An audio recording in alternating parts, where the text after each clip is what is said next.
Who here feels like an animated review today? Well, too bad. I'm doing one anyway, because that's what I pulled down from the shelves, and I'm really not going to get up for the next 15 minutes. So, we're going to review whatever I want, haha. And I kind of want to talk about animated oil slick today. One of the standouts in the animated line, just because he's a very odd design. He actually has a lot of unique elements to a Transformer toy. And while the toy itself might not be the best in animated, oh man, it does have its place. As you can see, he is a heavy-duty chopper. It is a very cool-looking motorcycle. Obviously some custom work, maybe an Orange County chopper job, I don't know. But as you can see, many shades of green going into him. Actually, technically 3 going on here, because you've got this dark green that makes up the bulk of him, these internal green parts, which are a very pale shade, and then you've got sort of this mustardy olive color going on too. So he does have quite a bit of green to him, and I really enjoy that, because that is my favorite color. And he wears it pretty well. It does make him stand out pretty well amongst the animated crop of figures. I do really like the deco. And the design itself, yeah, as you can see, very, very heavy custom chopper look going on. The goat head in the center is a little strange. Seeing a Transformer wear the dead skull of an Earth animal is a little bit unnerving and a little bit unusual. That said, I don't think it's actually a skull. It's probably fake, considering it has beady eyes and all that, but hey, whatever. Among other details meant to make it look tough and serious are all these little spines sticking up, which gives him a bit of a look of a cactus now that I really kind of take a peek at it. So maybe that goes in. It might be completely intentional along with that skull.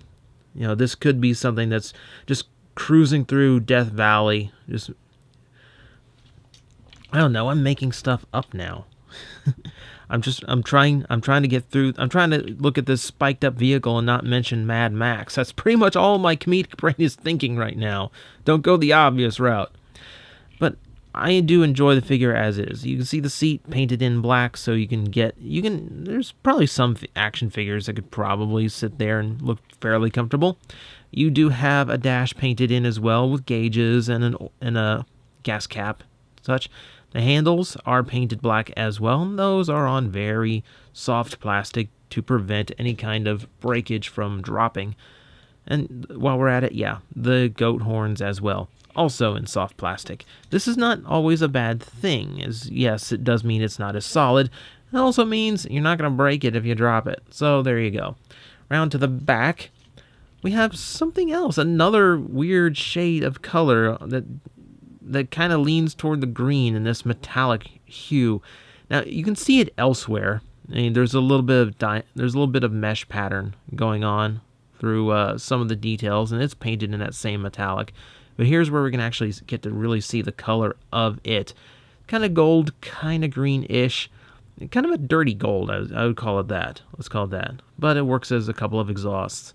One of the things about the toy is rather than splitting tires, just opted to double the tires up all over. So it's technically a 4-wheeled vehicle, even though he is a motorcycle. But this also means that, as a rarity amongst transforming motorcycle toys, it actually rolls without falling over. That's kind of interesting, and it's kind of unique.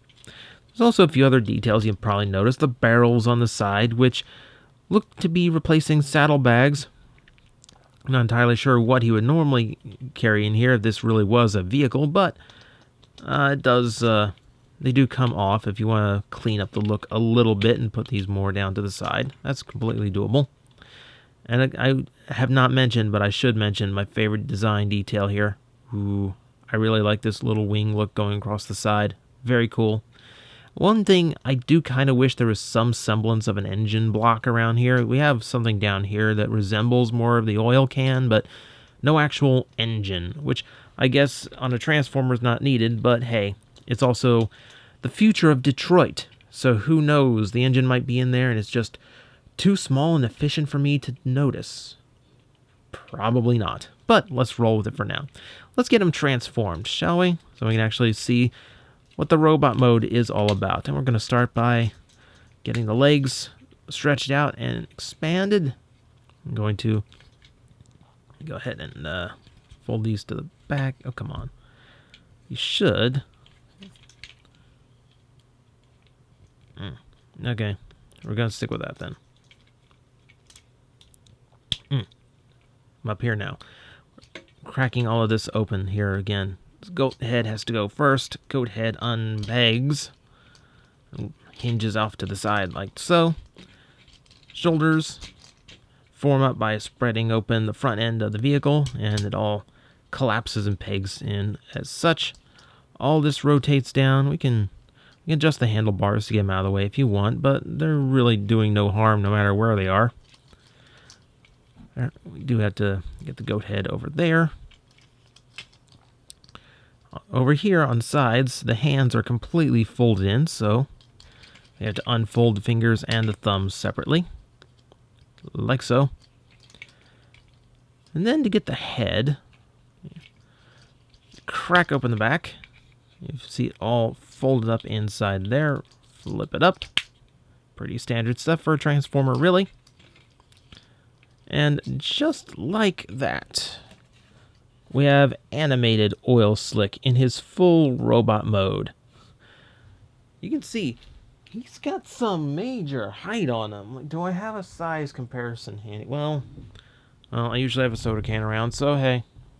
Yeah, he does get some pretty good height. He kind of does the lockdown thing where the vehicle mode just kind of stretches out so much that he really gains a lot of vertical mass, which is not a bad thing. It's a good trick that Animated used quite a bit and quite effectively.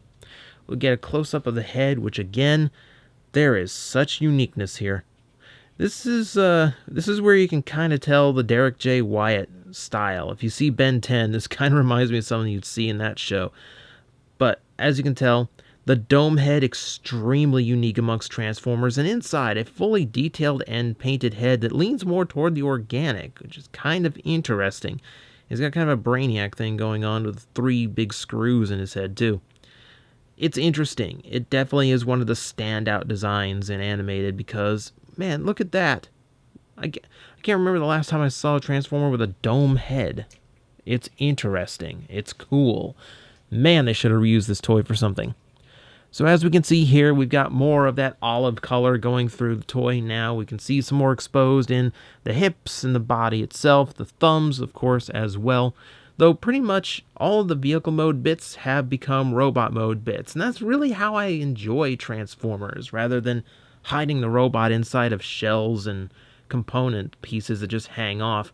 Here, the bulk of the vehicle made up all the robot. As you can see, there's really no kibble to him aside from little bits here on the end that made his feet. And if you view them as kind of heel spurs, and I mean like cowboy style spurs, you can actually kind of believe that.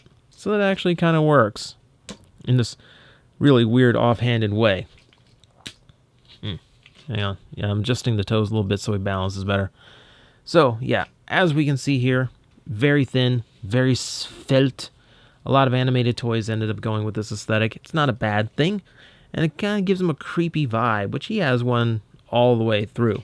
That black wing detailing we can now see in the midsection here kind of gets a bird thing across a little bit more. You can kind of see where the talons and main body were, where the head would be.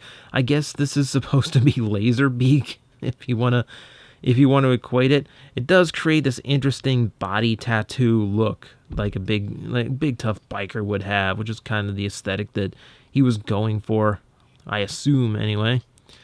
Some other interesting design details, for instance, the hands, which are completely unique, being 3 big spiky fingers and an opposable thumb. The fingers themselves do curl in, but they are also, again, of the soft nature, which, again, is not bad here because these are easily breakable bits. If you're so apt to drop it on, say, a hard tile floor, which I happen to have under me right now, and this toy would not be the happiest of campers if it suddenly fell off the test. So we're going to leave it here, and we're going to enjoy the fact that a lot of the little bits aren't going to break so easily. Now, there are those drums, those little barrels we took off the side, so I guess we can incorporate them again. Now, the first one just kind of caps open, which is supposed to deposit or contain any kind of hazardous chemical that he should so happen to be using. Oil Slick is a very poisonous character as it is, and he mounts them inside. And kind of hinges up to go with the flow of his fingers, and that's good. The other side, and I'll go ahead and remove this one, just so I can have both hands available to me.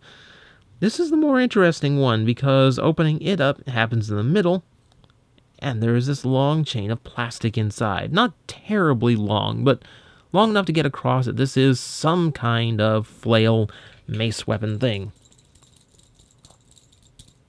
So there you go. It's a very unique style of weapon, for Transformers. We can mount it up to one of his hands here, and let's see if we can't get it to, okay, there we go. We'll close up his fingers around it, so looks like he has kind of the chain thing going on and ready to swing it about. These kind of gimmick weapons are very rare these days. Probably because A, string is just cheaper, and B, this is a lot of little pieces of plastic just for the chain effect. And notably, it appears that originally they were planning a much longer metal chain. If you look at Takar's stock photos of their version, he's using that one, but the retail release had the same short chain you see here.